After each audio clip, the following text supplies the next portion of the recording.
देखिए, हमारे exit poll के मुताबिक बड़ी 5 बातें क्या हैं। केरल जैसे राज्य में जहां तक बीजेपी ने आज तक एक भी सीट नहीं जीती है, वहां पर वो 2 से 3 सीटें जीत रहे हैं।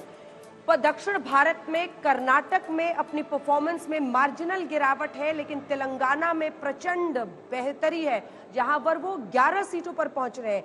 2014 में सिर्फ 1 सीट आई थी, 2019 में 4, वहां से वो पहुंच रहे हैं 10 से 11 पर। ठीक है, दक्षिण भारत में उनकी स्थिति अच्छी हो रही है, ऐसा नहीं है कि मतलब एक्स्ट्रा ऑर्डिनरी परफॉर्मेंस हो तमिलनाडु। दरवाजे खुल गए, दरवाजे खुल रहे हैं।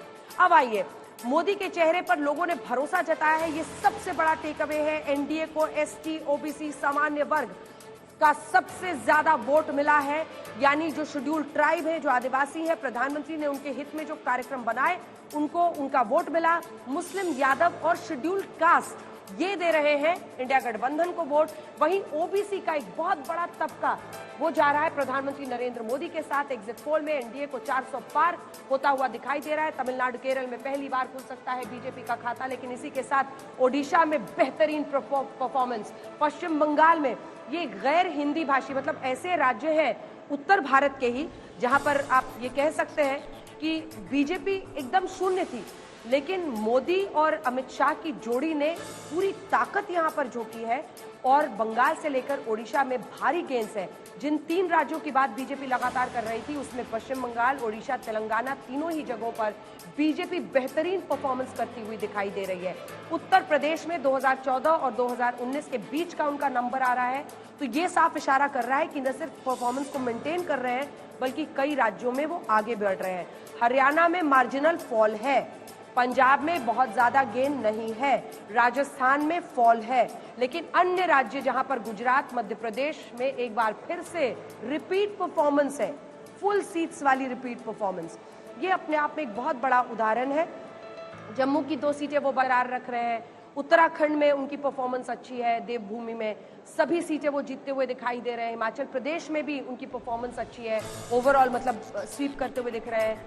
पंजाब में लेकिन नहीं है। तो उत्तर से लेकर दक्षिण तक सभी सीटों का हिसाब आप देखिए तो भारतीय जनता पार्टी नरेंद्र मोदी के नेतृत्व में इस देश में पुनः 3 बार पीएम बनाने का इतिहास नेहरू के बाद रचती हुई दिखाई दे रही है। और एक बड़ी बात यह है कि मोदी के जितने समर्थक जो थोड़े से डरे हुए थे, जिन्हें ऐसा लग रहा था कि ऐसा ना हो कि कहीं इस बार सीटें कम रह जाएं, ऐसा ना हो कि जो विपक्ष दुष्प्रचार कर रहा है, जो बातें फैला रहा है, कहीं ऐसा ना हो। मुझे बहुत सारे ऐसे लोग मिले और उनमें से आप में से भी बहुत सारे लोग ऐसे होंगे जो ये डरे हुए थे अंदर से कि कहीं ऐसा ना हो कि मोदी की सीटें इस बार कम रह जाएं। तो आज जो एग्जिट पोल का नतीजा आया है वो ये बताता है कि everything was in place, strategy थी, रणनीति थी, रोड मैप एक बना हुआ था, सिर्फ थोड़े दिन के लिए एक माहौल तैयार करने की कोशिश की गई थी। और इंडिया गठबंधन ने जो एक माहौल बनाया, ये कहना पड़ेगा कि उन्होंने वाकई कुछ महीनों के लिए एक अच्छा माहौल तैयार किया।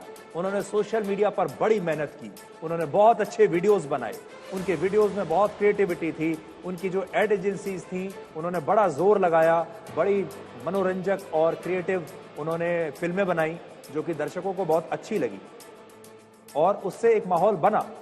लेकिन देश के लोगों ने ये जवाब दे दिया है कि इंडिया गठबंधन आज कहां खड़ा हुआ है और एनडीए कहां खड़ा हुआ है। पीएम कहते थे अब की बार, जनता कहती थी 400 पार। सड़कों पर हम लोग निकलते थे तो कई बार लोगों से पूछते थे क्या सोच रहे हैं इस बार चुनाव पर, तो जनता कहती थी हमें कि पीएम को 400 पार लगाना है। तो अक्सर मैं ये कहती हूँ जब अन्य लोगों से भी बात होती है कि प्रधानमंत्री ने, जैसे उन्होंने कई बार कहा है ना कि आप अपना जो सब्सिडी अगर आप लेते हैं, अगर वो देश के लिए आप दे सके तो वो सब्सिडी छोड़ दीजिए, तो टास्क वो देते हैं जनता को।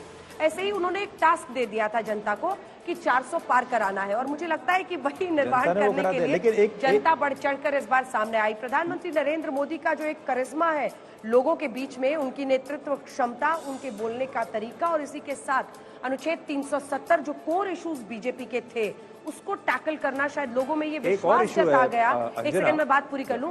विश्वास जता गया कि अगर कोई व्यक्ति है जो अपने वादों को पूरा कर रहा है तो वो नरेंद्र मोदी है। सुधीर, एक इशू ये है अंजना कि राम मंदिर को लेकर हमने यहाँ भी बहुत कम चर्चा की और राम मंदिर को लोगों ने बड़ा अंडर एस्टिमेट किया और चुनाव आते आते लोगों को ऐसा लगा कि राम मंदिर की जो हाइप थी वो नीचे आ गई है। और राम मंदिर का बीजेपी को कोई फायदा नहीं मिलेगा। लेकिन राम, जैसे प्रधानमंत्री मोदी की एक साइलेंट वेव थी, आप ये कह सकते हैं कि राम मंदिर की भी एक साइलेंट वेव थी। राम मंदिर का जो पीक था वो गया नहीं था, वो मौजूद था और कोई उसको नाप नहीं पाया, और उसका एक बहुत बड़ा असर आपको इन चुनावों में दिखाई दिया है। सुदेश, मुझे लगता है कि जनता ने, जैसे आप राम मंदिर की बात कर रहे हैं, तो कई लोग ये मानते थे कि मार्च में होता तो एकदम स्वीप करते, ये करते, लेकिन असर दिखा है। शुरू में देखिए, सारे लोग क्या कहते थे कि राम मंदिर की हाइप चली गई, अगर राम मंदिर के तुरंत बाद चुनाव करा देते तो बड़ा फायदा होता। एक तो लोग ये कहते थे, दूसरा लोग ये भी कहते थे कि देखिए जिस तरीके से विपक्ष के नेताओं को उन पर केस किए जा रहे हैं, उन्हें जेल में डाला जा रहा है, उससे भी बड़ा बुरा असर पड़ेगा, ईडी का दुरुपयोग हो रहा है और लोकतंत्र जो है कमजोर हो रहा है, और सबसे बड़ी बात यह है कि प्रधानमंत्री मोदी एक तानाशाह बन गए हैं। तो मुझे ये लगता है कि इस बार का ये जो नतीजा है, ये इन सारे मुद्दों को हमेशा के लिए समाप्त इसे कर देना चाहिए। अभी ये अनुमान है, हाँ, कर देना चाहिए, अगर 4 जून को भी यही अनुमान आता है तो। और ये असल में देश को एक अलग डायरेक्शन की तरफ लेकर जाएगा। अगर आप भविष्य के बारे में सोचें तो ये सारे जो मुद्दे थे, ये हो सकता है विपक्ष के लोग इससे आगे भी उठाते रहें, बट देश की जनता ने ये देख लिया कि ये मुद्दे असल में कहीं एग्जिस्ट नहीं करते।